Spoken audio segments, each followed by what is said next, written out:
आज बात्या मंथार प्रभाव और यार मुकाबला संपर्क में समीक्षा बैठक करागला। विशेषकर पाणीपाग विभाग सूचना अनुजाई यह आंध्र प्रदेश मछलीपट्टनम और कलिंगपट्टनम मध्य आज संध्या किंबा राति सुधा यह आमर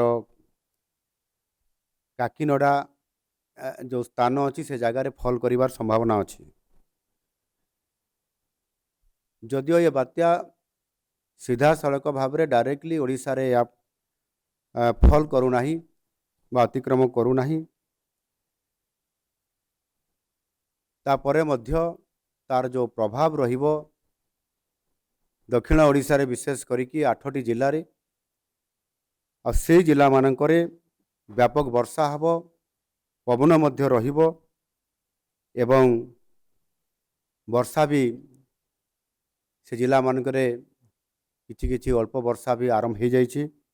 विशेष करिकी आम ओडिशा रे बात्या मंथार प्रभाव कारण विशेष करी 8टी जिला प्रभावित होछि।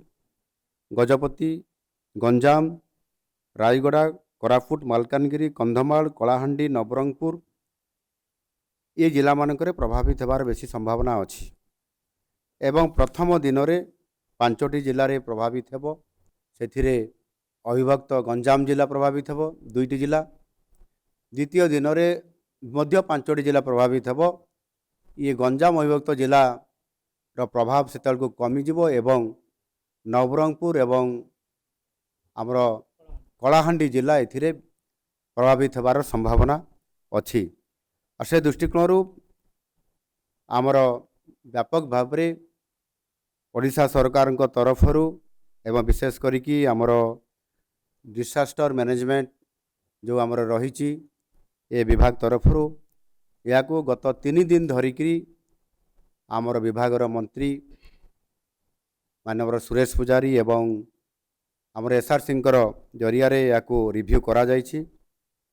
एवं आमर जो प्रति वर्ष भली एथर मध्य जीरो काजुआलिटी शून्य मृत्युर जो आमे लक्ष्य रखिकरी आमे कार्यक्रम करूछु आ सेथिपाई सुरक्षित स्थान को नेबा पाई लोकन को मध्य आमे एभाकुएट करूछंती। सेथिरे आमे 2048 टी बात्या बन्या आश्रय स्थल आमे प्रस्तुत करिकरी आमे रखी सारिछु। 8टी जिल्ला रे 11,396 जन लोकन को सुरक्षित स्थान को स्थानांतरित ऑलरेडी करा जाय सारिछि। आहुरी यदि आवश्यक हबो ताले 30,554 जन को मध्य नेबा पाई चिन्हट करा जायछि ता मध्य कार्यकारी करा जिवो। बेसिकली जो समस्या वर्षा समय रे बा बात्या समय रे हुए सेतिरे गर्भवती महिला मानकर स्वतंत्र तांको किभली भाव में निरापद स्थान को नियाजिबो मेडिकल को नियाजिबो सेथिपाई 1,871 जन गर्भवती महिला को स्वास्थ्य केंद्र को ऑलरेडी समान को स्थानांतरित करा जायछि।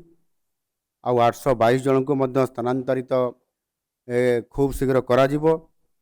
समुदाय 2,693 जन गर्भवती महिला को चिन्हट करा जायछि एवं समान को प्राथमिक शिक्षा स्वास्थ्य केंद्र एवं आमर जो सीएससी रही समान को स्थानांतरित करा जिवो। बात्या समय रे जो हेवी रेन हुए पवन हुए से समय पावर कट ऑफ हो जाए पानी बहुत समय रे रास्ता उपरे चरी जाए से कारण मध्य तार कड़ा मुकाबला करबा पई आमे जो आमर ओड्राफ टीम अच्छी से 30 टी ओड्राफ टीम 123 टी अग्निशम टीम एवं 5टी एनडीआरएफ दल को आमे संपूर्ण भाव में से मुतयन कर सारीछु।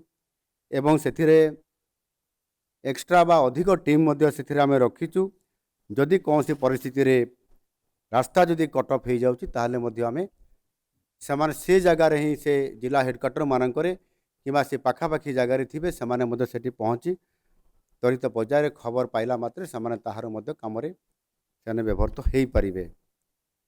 एनु निश्चित भाव में एथिरे आमर पर्यटक मानू न जावाई से अंचल जो पर्यटन क्षेत्र अच्छी गोपालपुर महेंद्रगिरी आमर देवमाड़ी एवं से अंचल जो अच्छी न जावाई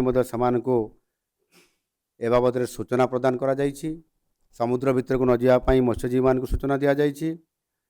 स्कूल को 30 तारीख पर्यंत वर्तमान पाई बंद करा जाइछि। आवश्यक हेले मध्य बढ़ा जाई परिबो।